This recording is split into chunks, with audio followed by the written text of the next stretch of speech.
This show is some freaky shit. Alright, we are finally back on track. This is episode 10 of Where's My 90-Day Fiance, African husband from Tanzania, Adam, who dipped out on me after we got married. After 4 weeks of him going ghost, and really, I'm starting to see what's going on. You would think by the time I find out that he's in the United States in the immigration center, I would have some clarity. But it was giving more so Martin Lawrence Big Mama House. This show is some freaky shit. Because what are you doing over there in Louisiana in a detention center? So the day that I found out, or the time I found out, it was Friday, 4 p.m. You know, everything closed at 5.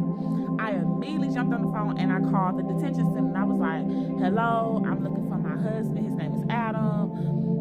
I really need to speak to him. Like, what happened? Like, what's going on? Like, I need to know. Mind you, I don't know if I need to help him. I don't know if I need to testify against him. I don't know what's going on. All I know is we married. These are the facts. We are married.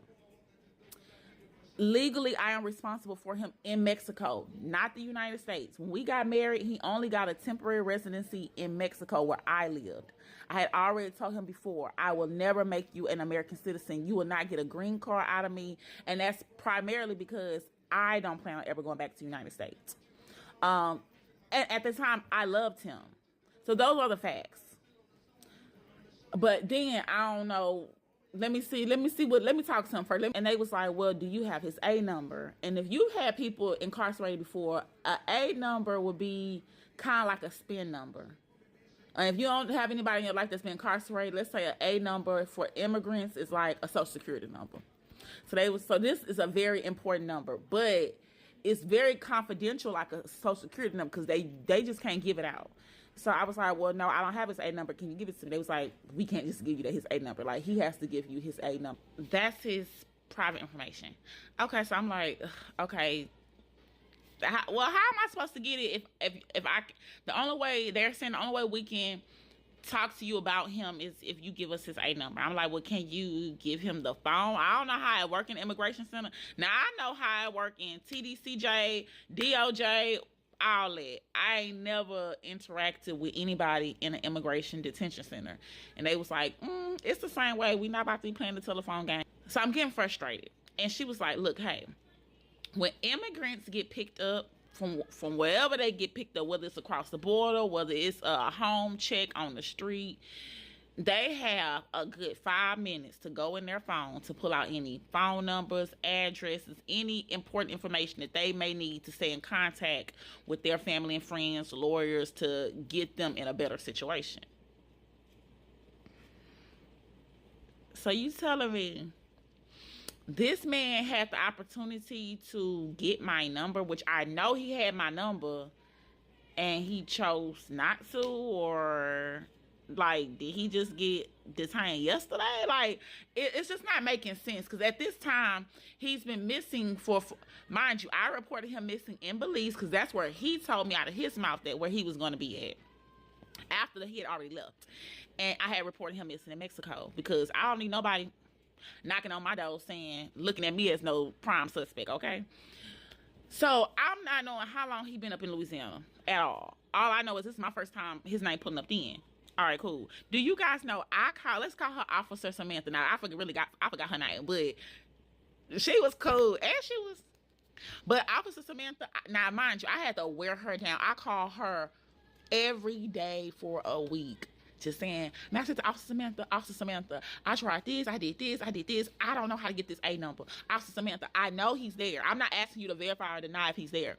I'm just saying I need a way to talk to him. Like, there's no way for me to, and you can't even send them letters if you don't have their A number. You can't go visit. If you don't have their A number, it's pointless. So one day I called again. Like, that was like my job. At that time I was unemployed. That was like my literally part-time job, trying to figure out how to get this A number. I called her again and she was like, you got a pen? I said, ready, lista. I got to speak lista. And so she gave me his A number. Okay, so now I'm just looking goofy like, okay, what now? She was like, well, what do you want to know? I'm like, okay, so how long he been there? Who he got there with? What is he saying? Is he okay? This is this. Is he getting released into the United States? She was like, well, let me tell you something. Well, I can tell you some things. I can't tell you some things.